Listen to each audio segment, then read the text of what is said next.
When the parcel's contents came into view, the man turned away, hand held to his mouth. What does it all mean? For now, we can only tell you that we were there, that we watched blood seep through the man's sleeve as he walked away from Esther Bianchi's body and looked around him, as if the answer might be found somewhere in the open field. Ronnie. Friday, 30th of November, 2001. Once, Esther tickled me so much that I wet myself. We were at her house, in her backyard. "Stop, Esther," I said, laughing through pain. "No mercy," she cried. She was the villain when we played, the person who moved the story forward while I fussed over details. We were 8 years old. I'd fallen to the ground in a patch of dirt. Esther was on top of me. So many years ago now, but I remember the way the laughing pain swelled as she dug her fingers into the soft dough of my belly.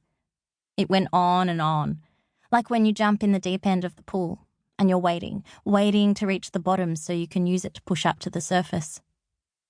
I looked down, saw the wetness spreading across my sports shorts before I felt it. Esther saw it too. I shuffled away from her on my bum. I was too big to be weeing my pants. I'll never forget what she did then. She stood and took a step back. I waited for her to scream or make fun of me. Instead, I saw amber liquid trickle past the hem of her netball skirt and down the inside of her long leg. The white skin was bruised, dusted with little purple and brown marks like the rump of a dappled horse. Her white school socks bloomed with a stain the colour of her kitchen curtains, a buttercup yellow. She grinned and grabbed the hose, turning the tap on full bore and weaponizing the stream with her fingers. We wrestled for it, squealing. My embarrassment washed away, dust swirling on the surface of the spreading pool of water before it soaked into the earth. Esther's mum, Constance, made us strip at the back door, shaking her head. She gave me one of her shirts to wear home. It was so long it reached past my knees, like a dress, and I wore no underwear beneath it. Constance hadn't thought to lend me some of Esther's, and I hadn't asked. I remember the shuddering thrill as I sat in the back of Esther's dad's ute. Nothing between the seat and me but thin white cotton. I always loved being driven home by Stephen, as he insisted I call him. When I was alone with him, I could pretend I was his daughter and we were going somewhere.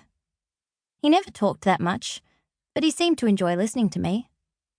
I'd have done almost anything to make him laugh. I could never tell my mum how much I liked him. She always seized up when I asked who my father was. It was something else Esther had pulled off that I couldn't. A father. But I didn't begrudge her. She deserved a dad who was strong, who'd lift her up and spin her around. A dad who loved her like I did. My best friend wore her name, Esther, like a queen wearing her crown at a jaunty angle. She only ever called me Ronnie. I didn't fit the grown woman name I'd been given.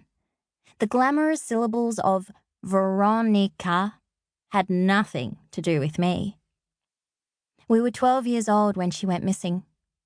I was bossy and solid, shorter than Esther, but determined to dictate the terms of our play. The kid who would assign roles when we pretended to be Power Rangers at recess, stomping off in a huff if other kids had their own ideas. But a lot of the time, I wasn't getting my own way with Esther, so much as saying out loud what she'd already decided she wanted to do. She would hurtle into a room, tongue sticking out, and leap so she landed with her knees bent and legs wide apart. She'd roll her eyes into the back of her head and say, "Rah!" at peak volume, before streaking out of the room again. I needed things from people, and Esther didn't. Not really.